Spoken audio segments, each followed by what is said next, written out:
Le soleil de la nature, fier, lui. On Je peut crois que pas, j'avais déjà fait moi en étude. ou alors on Ok. l'attache, on l'enferme, on met en prison, je Et sais rien, mais bon.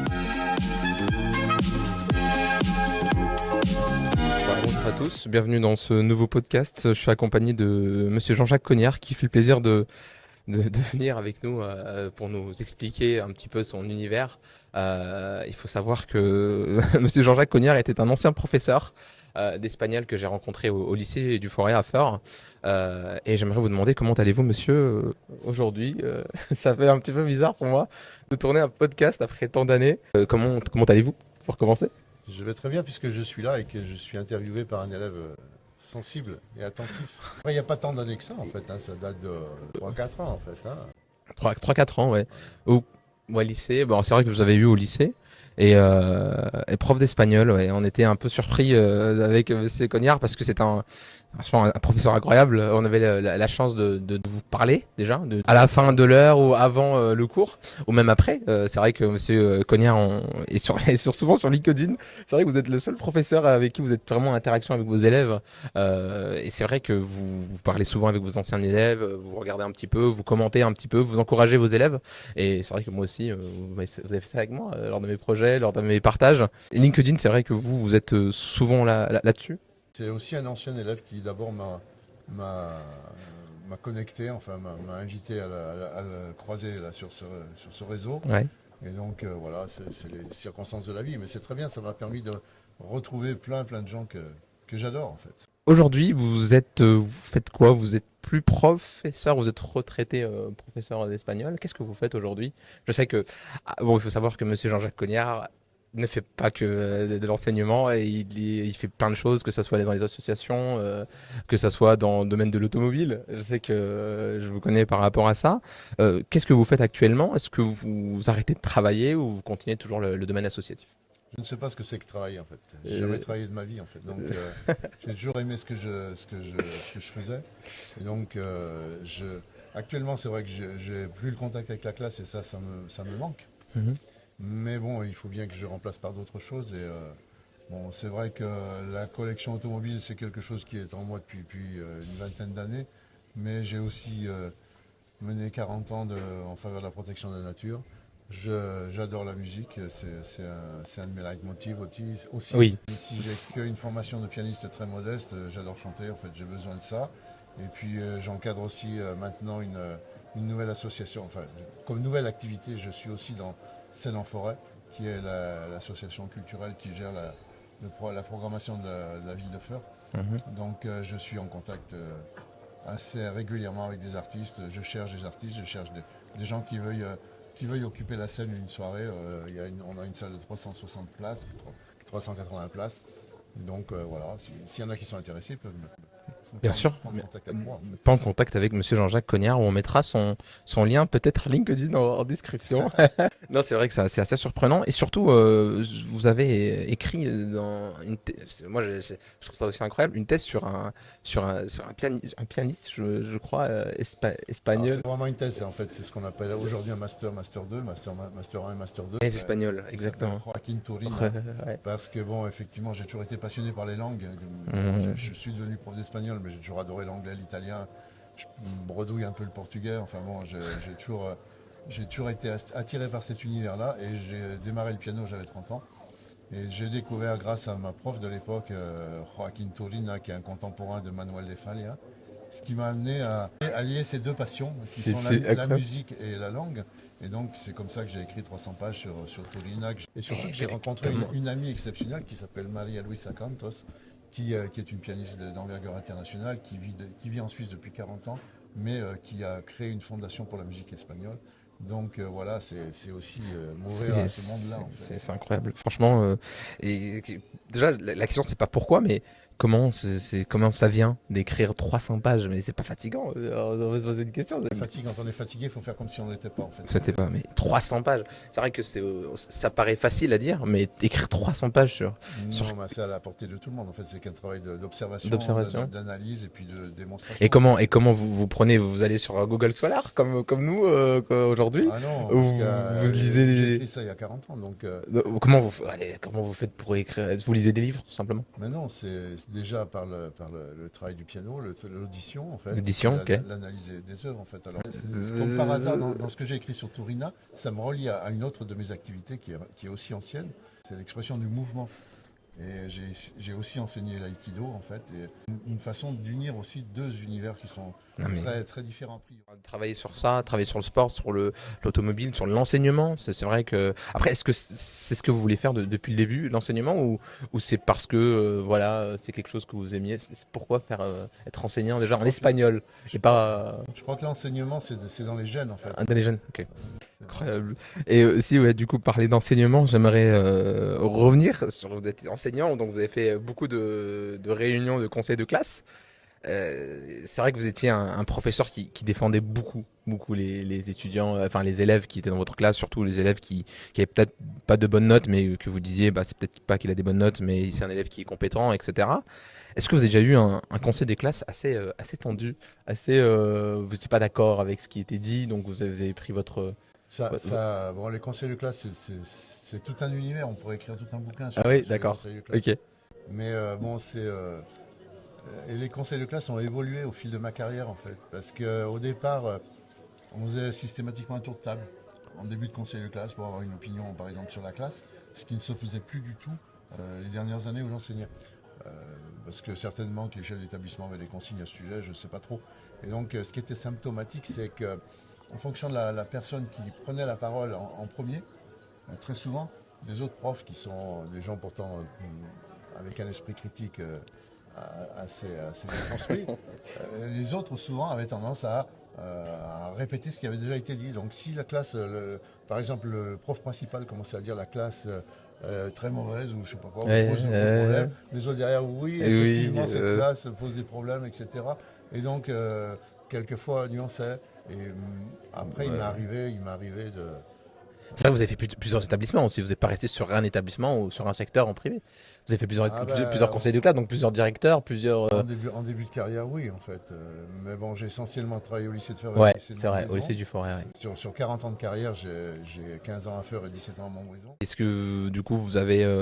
c'est le même principe, mais après avec le temps je pense que ça a beaucoup évolué, avec du coup l'arrivée de... Je pense qu'il n'y avait pas l'ENT à l'époque. À l'époque, c'était pas l'ENT. Aujourd'hui, on sait que on peut directement parler, limite faire un mail au professeur. On peut avoir nos notes, on peut avoir nos appréciations, on peut avoir le bulletin, tout ce qui se passe sur Internet. Avant, je pense pas que c'était le cas. Non, l'ENT est apparu il y a, je sais pas, une quinzaine d'années. Une quinzaine d'années, oui. En plus, moi, qui suis pas très porté sur le numérique et l'informatique, au début, je comprenais rien du tout, en fait, donc j'y arrivais pas. Puis un jour, comme on servait de vidéo en classe et on passait par une espèce de réseau interne au lycée à Montbrison. Et puis un jour, il y a un élève qui me dit, même si vous avez 480 messages. Je lui dis, ah bon, mais je savais même pas. Aujourd'hui, est-ce que vous utilisez souvent Internet? Est-ce que vous utilisez souvent les réseaux sociaux, je sais LinkedIn, mais peut-être les autres, pour peut-être, je sais pas, regarder, se renseigner, se cultiver? Ou vous êtes plutôt sur les livres encore toujours? Peut-être que vous allez sur Internet, regarder des vidéos, des documentaires, aller sur Instagram. Peut-être qu'est-ce que vous avez Instagram, monsieur Gognard? J'ai pas Instagram, mais bon, j'ai Facebook sur Oui. lequel j'ai même pas d'image de présentation parce que je sais pas trop faire, puis ça m'intéresse pas plus que ça. Ça m'intéresse pour avoir des contacts avec les gens en fait. Et là, sur Facebook aussi, j'ai pas mal d'anciens élèves qui m'écrivent, donc sur Messenger. Ouais. Donc c'est un contact et ça devient incontournable de toute façon. Même si moi, a priori, j'étais pas très porté là-dessus et puis j'aime bien écrire. Ouais, si c'était... j'écris pas avec une plume, j'écris avec mon clavier. Mais bon, j'aime ça en fait. Ok. Donc c'est incontournable les réseaux sociaux, on peut pas faire autrement. On peut pas faire autrement. Ouais. Combien de temps dans la journée? C'est vrai comment vous, un professeur... Parce qu'avec les associations dont je m'occupe, de toute façon déjà... Vous êtes sur... Je suis tout le temps sur l'ordinateur. Ouais, sur l'ordinateur. J'arrive à y passer 5 heures par jour. En fait. Ça devient horrible en fait. C'est une dictature, c'est devenu une dictature. Mais bon, c'est pour l'échange, c'est bien. En fait. Et c'est vrai qu'on va revenir sur la classe. Est-ce que vous avez déjà vu une anecdote sur un élève? C'est vrai que moi, je sais très bien que j'étais pas bon en espagnol. Parce que vous avez aussi une façon d'évaluer les élèves qui nous facilitait. Parce que c'était plutôt dans le visuel, dans le théâtre, enfin, dans les pièces, Yo Cristobal Colón, des choses qu'on retient avec le temps. Est-ce que vous avez eu un élève qui vraiment vous a dit, lui, il vient jamais, c'est vraiment il fait n'importe quoi ou quelqu'un qui vous a repris en cours et que ça vous a énervé un jour ou pas, ça vous est déjà arrivé? Bon, certainement. Ouais. J'ai pas d'exemple précis à donner, j'ai pas de souvenir très précis. Moi, je suis quelqu'un de plutôt calme. Ouais, Mais quand je me mets en colère, en général, ça fait du vide, quoi, en fait. Vous avez déjà mis d'école? Non, Non. jamais mis de colle de toute ma vie, en fait. De toute votre vie, c'est vrai que ça c'est incroyable. De toute ma carrière, j'ai jamais collé un élève, en fait, et je me suis même battu, pas physiquement, mais Ouais. avec une collègue qui, un jour de grève, était scandalisée parce que je me retrouvais avec ma classe pratiquement au complet, et elle avait personne. Et donc, elle m'a dit, tous les élèves qui sont venus dans ton cours, c'est scandaleux, ils sont pas venus au mien, et donc tu devrais les coller. Je vais coller les élèves qui sont venus en cours. Donc La logique. évidemment, ça s'est un peu mal terminé verbalement parce que j'ai fini par lui dire que Bah, s'il avait des comptes à régler avec ses élèves, c'était son problème et pas le mien. En fait. Le système de colle, il devrait être supprimé. Mais bon, après, les gens qui ont problème de comportement en classe, il faut les prendre à part, il faut leur parler, il faut essayer de comprendre, faut trouver un autre moyen. Ou alors, il faut les dispenser de cours. L'école, c'est vrai que c'est bien qu'elle soit obligatoire, mais arrivé à un certain âge, pour la paix sociale, peut-être que les politiques vont hurler s'ils entendent ce que je dis, mais il y a un moment, On le mettra pas si ça pose trop de problèmes. les gens fassent un choix et donc ils sachent pourquoi ils viennent en classe. Ouais. Et donc après, bon, c'est vrai qu'il faut que l'enseignant puisse apporter des choses qui soient constructives, qui soient un bénéfice pour tous. Et si ça serait pas l'espagnol, ça serait quoi comme professeur aujourd'hui? Si vous devez choisir, vous devez choisir une autre matière que l'espagnol pour enseigner, ça serait vous enseignerez quoi? La De musique? toute façon, ça La musique. serait en relation avec les arts, ça c'est sûr. Ouais. Et donc ça serait peut-être la musique au collège. Si, Vous aimeriez bien? je pense que si je dois vivre une autre vie, je serai professeur de musique. Prof de musique, comme au collège ou un professeur à part? Au Existait. collège, c'est très compliqué d'enseigner des matières comme les arts plastiques ou la musique parce que C'est trop jeune. les gens considèrent ça comme la 8e roue du chat, Mhm. alors que c'est C'est quelque vrai. chose de vital. Oui, c'est vrai que l'image qu'on a de l'art plastique et de la musique, c'est augmenter la moyenne au collège. Est-ce que vous avez déjà infligé une punition à un élève hors les mots ou quoi que ce soit? Est-ce que ça vous est déjà arrivé, par exemple, de dire tu vas m'écrire 50 fois sur une feuille, je ne dois plus parler en classe ou des choses comme ça dans votre carrière d'enseignant? Ça vous est déjà arrivé ou pas? Déjà, ce type de punition est interdit. Je crois que j'avais déjà fait moi en études. On peut pas donner. C'est écrit dans les textes officiels Ah ok. qu'une punition répétitive, stupide, est interdite. Quand on a affaire à un élève, c'est la même chose. On est là pour l'aider, on n'est pas là pour l'enfoncer. Donc lui donner une punition qui le détruit, ça n'a aucun sens en fait. Ou alors on l'attache, on l'enferme, on met en prison, je sais rien, mais bon. Et du coup, si vous êtes à la place d'un élève aujourd'hui, une journée, que feriez-vous? Je voulais continuer à faire de l'italien, donc peut-être que j'irai dans un cours d'italien par plaisir, mais j'aimerais bien aller dans un cours de maths. L'attitude de l'élève dans un cours, elle est toujours le reflet de l'attitude du prof. Donc il y a un effet miroir, c'est obligatoire. Mais Donc je peux pas savoir quelle attitude moi j'aurais si j'étais élève aujourd'hui. ouais. Parce Qu'aujourd'hui, c'est vrai que c'est complètement différent que vous quand vous étiez au lycée ou au collège. Vous aviez peut-être. C'était plus dur déjà. J'imagine que les maths, c'est plus dur que maintenant. Déjà, vous n'avez pas du coup le NT aujourd'hui. Vous n'avez pas le téléphone, vous n'avez pas d'internet, vous n'avez pas. Aujourd'hui, c'est vrai que c'est aussi un sujet intéressant. ChatGPT. Aujourd'hui, je sais pas le débat sur Ouais, l'intelligence c'est vrai que artificielle, c'est un on- super on bon est débat aussi. On est en plein dedans, et donc on aura les résultats dans 30 ans, dans 40 ans. Aujourd'hui, on est encore trop dans le sujet, dans les balbutiements du sujet, et personne n'arrive à vraiment dégager une Un avis. interprétation, un avis, une opinion en fait. Et, moi, je sais pas, je suis très sceptique parce que je suis aussi un pragmatique, je suis aussi quelqu'un qui s'attache à l'expérience personnelle.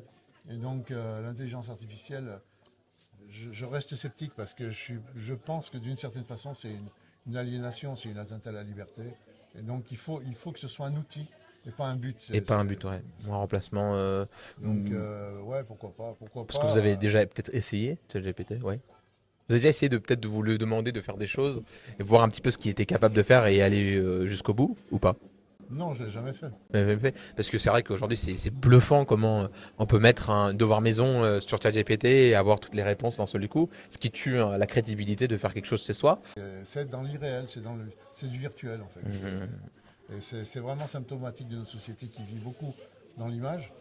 et qui est complètement piégé par ce virtuel. En fait. Et c'est vrai que quand on est prof, généralement, on a la chance de visiter un petit peu certaines villes.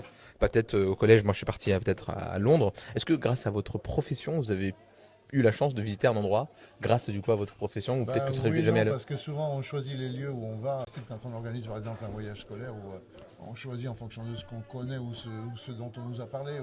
Donc c'est jamais vraiment une découverte totale. En fait. Moi, j'ai pas découvert des choses, j'ai découvert des élèves dans les voyages scolaires, mais ça c'est autre chose. Ok. Parce que le comportement en classe et le comportement C'est en complètement voyage, différent. c'est complètement Ok. différent. D'accord. Ça m'a pas amené à découvrir des lieux parce que bon, quand on arrive à Barcelone, en plus on a souvent tendance à... Vous êtes, Je pense Barcelone parce que c'est vous êtes parti à Barcelone en voyage scolaire il y a longtemps. il y a longtemps? Et, Ok.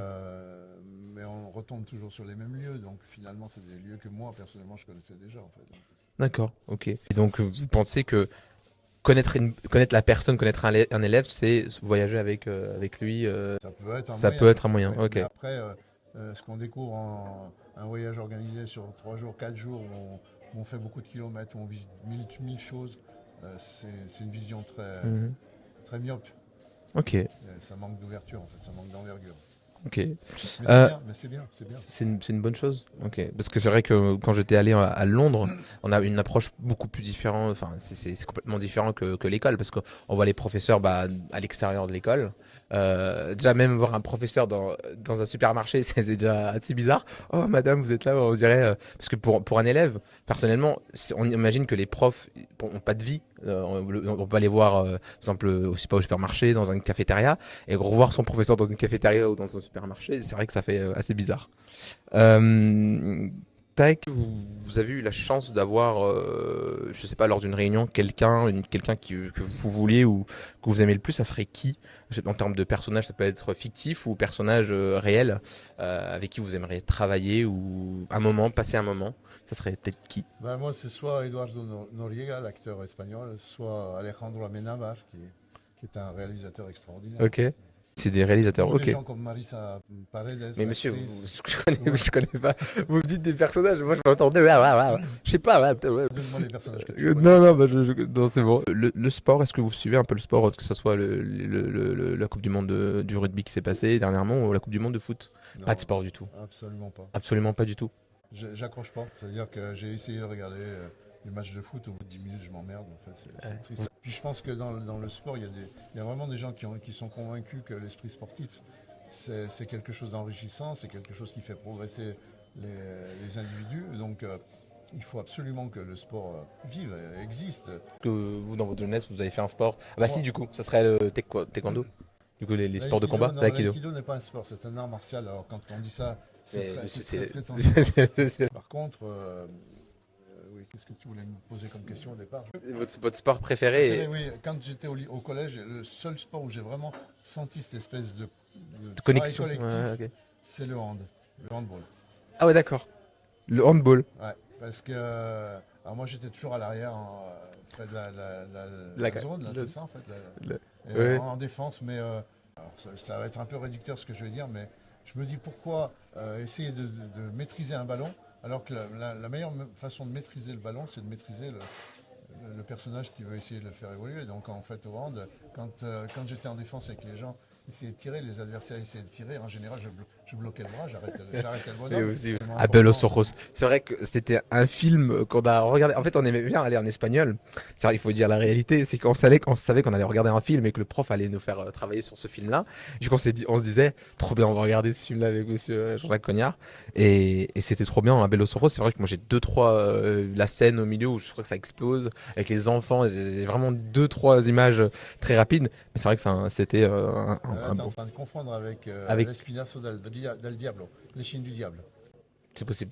Pascual, Colón, Colón, William Desierto, de l'Aragón. de Aragón, et todo lo que contiene. Voilà, moi qui étais nul en espagnol. Moi, je suis pas bien meilleur, ouais, ça, faut pas Bon, croire. vous êtes professeur d'espagnol, et vous êtes bien, tout ce qui est les clichés espagnols, que ce soit le foot, Non, la Casa de Barcelone, Papel, la Casa de Papel, oui, ouais, c'est vrai. Les élèves m'en parlaient tout le temps, ils me disaient toujours, même si on ne pourrait pas étudier un extrait. Vous avez déjà rencontré des parents d'élèves en dehors de l'école? Je sais que vous rencontrez beaucoup d'élèves comme moi, à l'extérieur, sur LinkedIn, etc. Et avec les parents d'élèves, est-ce que vous avez déjà rencontré dans un supermarché et un parent dire ah bonjour, vous allez bien, etc. Ou pas du tout, c'est que les élèves, votre relation? C'est toujours sympa de croiser les parents d'élèves. C'est toujours adorable de croiser les élèves. Les parents d'élèves, après, Franchement, vous ponctuellement, j'en ai eu qui ont fait partie de ma vie, enfin, qui ont été des gens avec qui j'ai eu des relations plus que des relations d'enseignants à parents d'élèves. Quand on retrouve les enfants de nos propres élèves, c'est absolument merveilleux, c'est des moments magiques, Ok. c'est génial, c'est absolument... C'est vrai qu'il y a le cliché, ah, ton nom de famille me dit quelque chose, et du coup là on a cette sensation de rebelote, d'ego en mode ah il nous connaît, etc. en début d'année lorsqu'on fait l'appel. Certains élèves, ça leur plaît pas toujours en fait. Certains élèves à qui on dit ah ben Je connais ton père. Ah, et ça leur plaît pas? Quelquefois ça les gêne en fait. Ah ouais, d'accord. Bon, Bon, je vais terminer peut-être avec deux petites questions. La première, c'est votre source de motivation. Peut-être s'il y a des jeunes qui nous écoutent et des jeunes qui veulent faire ce que vous faites en prof enseignant d'espagnol ou même dans le domaine avec tout ce qui est association, tout ce qui est. Je sais aussi que vous êtes dans le domaine du coup de l'entreprise, vous avez le domaine automobile, etc. Quelle est votre source de motivation chaque matin? il faut croire en ce qu'on fait, il faut croire dans les autres, il faut avoir confiance aux gens, en les gens. Il faut essayer toujours de trouver la partie la plus belle qui est en eux. D'accord. Donc c'est une façon de, c'est une forme d'amour universel. En fait. Honnêtement, il faut toujours chercher chez l'autre ce qu'il y a de bien. Est-ce que je peux faire ce que je dois faire ou est-ce que je dois faire ce que je peux faire en fait c'est toujours. J'ai 4 heures. Je me rappelle Dissertation. je me rappelle. Est-ce qu'il vaut mieux être le plus intelligent des idiots ou est-ce qu'il vaut mieux être le plus idiot des intelligents? J'aurais préféré être les idiots, l'idiot des intelligents quand même, non? Ou l'intelligent des idiots? Non, quand même pas. Je sais pas. Après, c'est une disserte. Faut mettre un oui si, non si et faire une conclusion. C'est compliqué là. Non, c'est pas très compliqué. On va pas en philosophie. On devait rester en espagnol de base. Est-ce que vous avez la blague la plus drôle qu'un étudiant vous ait jamais faite en classe? Est-ce que ça vous est arrivé, un élève qui voulait se montrer intéressant et qui lève la main et qui vous fait une blague et c'était pas très. Non, ça vous est jamais arrivé? C'est pas un élève, c'est une classe. Une classe? Ça me rappelle, c'est un souvenir très ancien. À l'époque, au lycée de Feur, on organisait ce qu'on appelait la semaine de la musique, en fin d'année, au mois de juin. Dans le cercle des poètes disparus, le personnage principal explique à ses élèves que pour prendre de la hauteur, il faut monter sur une table et lire les textes à partir de cette hauteur-là. Et quand je suis arrivé dans la salle, les élèves, ils étaient tous debout. Sur la table, ok. Donc, en plus, comme c'était en dehors de mes heures de cours, j'étais avec ma fille à l'époque, qui devait avoir 3-4 ans, et qui après m'a dit mais papa, tes élèves, ils montent toujours debout sur les tables, en fait.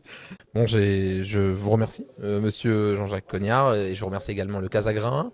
Je vous remercie de nous avoir accueillis dans leur lieu ici. C'est vrai que c'est nouveau, je trouve ça assez joli pour notre ville. Et puis voilà, je remercie également, n'oubliez pas, on a aussi de mettre notre code promo RIRE25 sur Abi. Et j'aimerais, voilà, 25% avec le code RIRE25. Donc si vous voulez, le lien en description. On mettra également le lien de monsieur Jean-Jacques Cognard, son LinkedIn. Moi, je veux que les gens partent sur le LinkedIn de monsieur Jean-Jacques Cognard. Et puis il est ouvert, je pense, à plein de messages et à tous les messages les connaissants, et je le remercie énormément. Et n'hésitez pas du coup à nous mettre en commentaire votre avis sur ce qu'on a dit ici, à vous abonner, à aimer cette vidéo, et on se dit à très bientôt. Je vous remercie encore une fois, monsieur Jean-Jacques Cognard. De nada. Hasta luego. Hasta luego.